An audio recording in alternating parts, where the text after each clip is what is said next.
बीते मंगलवार को हिमाचल राज्यसभा चुनाव में बड़ा उलटफेर देखने को मिला।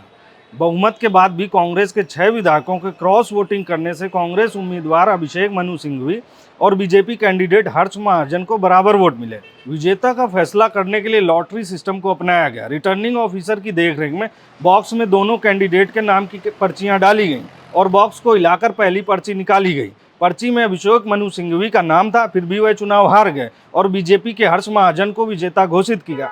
नमस्कार, मैं हूं रिजवान। हिमाचल राज्यसभा सीट का नतीजा चुनाव संचालन नियमों के तहत आया है। राजस्थान कैडर के पूर्व आईएएस मनोज शर्मा ने बताया कि चुनाव में 2 कैंडिडेट को बराबर वोट मिलने की स्थिति में पर्ची से हार जीत का फैसला करने का प्रावधान है। रिटर्निंग ऑफिसर इस प्रक्रिया को पूरा करते हैं। आमतौर पर ऐसा होता है कि पर्ची में जिसका नाम होता है उसे विजेता घोषित करते हैं, लेकिन राज्यसभा चुनाव में इसका उल्टा होता है। पर्ची निकालकर विजेता घोषित करने की प्रक्रिया चुनाव संचालन नियमावली में स्पष्ट की गई।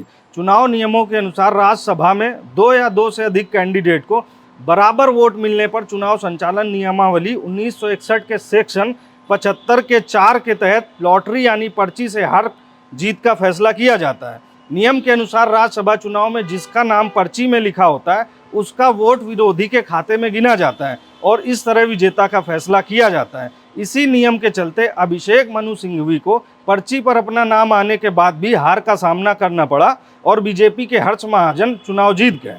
वहीं अगर लोकसभा में 2 कैंडिडेट को बराबर वोट मिलने की स्थिति बनती है तो भी पर्ची निकालकर हार जीत का फैसला किया जाता है, लेकिन इसमें पर्ची जिसके नाम की होती है उसे वोट के रूप में उसी के पक्ष में गिना जाता है। लोकसभा चुनाव में ऐसी स्थिति पर चुनाव संचालन नियम 1961 के सेक्शन 81 के पार्ट 3 के तहत फैसला किया जाता है। विजेता तय करने की प्रक्रिया को रिटर्निंग ऑफिसर पूरा कराते हैं। पहले भी इस तरह के कुछ मामले सामने आ चुके हैं। इंडिया टुडे की 24 फरवरी 2017 की रिपोर्ट बताती है कि मुंबई के नगर निगम चुनाव में वार्ड 220 के लिए बीजेपी के उम्मीदवार अतुल शाह और शिवसेना कैंडिडेट सुरेंद्र बागलकर के बीच हार जीत का फैसला पर्ची से किया गया था। उस चुनाव में अतुल शाह पहले हार गए थे, लेकिन दोबारा वोटों की गिनती में दोनों उम्मीदवार को बराबर वोट मिले थे। इसके बाद पर्ची निकाली गई जिसमें अतुल शाह को विजेता घोषित किया गया था। पर्ची निकाले जाने से पहले 3 बार वोटों की गिनती की गई थी। इसके अलावा 2017 में यूपी के मथुरा वृंदावन नगर निगम चुनाव में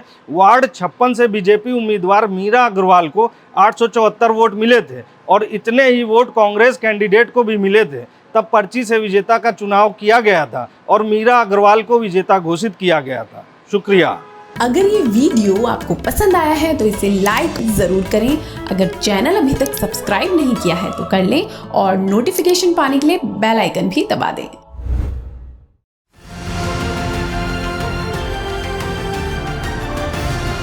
किसान तक खाना है तो उगाना है, किसान तक खाना है तो उगाना है, किसान तक खाना है तो उगाना है, किसान तक खाना है तो उगाना है, किसान तक खाना है तो उगाना है, किसान तक खाना है तो उगाना है।